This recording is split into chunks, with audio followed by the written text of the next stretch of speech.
Kung gusto mo na sumuko today, pwes, eto yung sign mo para huwag muna. Welcome sa ating day 5. Don't quit. Mag-adjust ka lang. Okay, day 5 na no. Eto na kasi yung day na pumapasok yung pagod, yung doubt, at yung parang ayoko na. Tama na, charot. Pero oo, kasi normal lang yan. Hindi ka robot, napapagod ka din. For today, ibahin natin, hindi tayo susuko today. Gawin lang natin, mag-a-adjust lang tayo. Ask ourselves, ano yung mga bagay na hindi nag-work lately?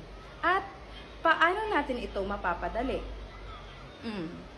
Kasi minsan, alam mo ba, hindi ko yung problema. Yung approach mo lang.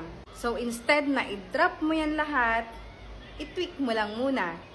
Nahirapan ka mag-start. Gawin mo maliit muna. Overwhelmed ka. Mag-start ka sa isa. Wala kang gana? Gumawa ka na in just 5 minutes.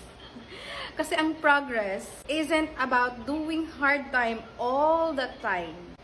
It is about being on the game. Staying on the game. Hindi mo kailangan maging perfect. Kailangan mo lang maging consistent. Patuloy lang. Huwag kang tumigil. Baka today, hindi ka 100%. Baka today, hindi ka fully charged. So, okay lang yon.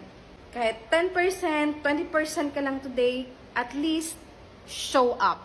Yun ang importante. Kasi alam mo ba, every time na hindi ka sumusuko, it's a sign na meron kang progress. At doon ka talaga magkakaroon ng progress sa sarili mo. So, if umabot ka ng day 5, iba ka na. Iba ka sa nakaraan mo. So, bukas, on our day 6, mag-stay tuned ka kasi doon napapasok yung mindset natin ng pagbabago.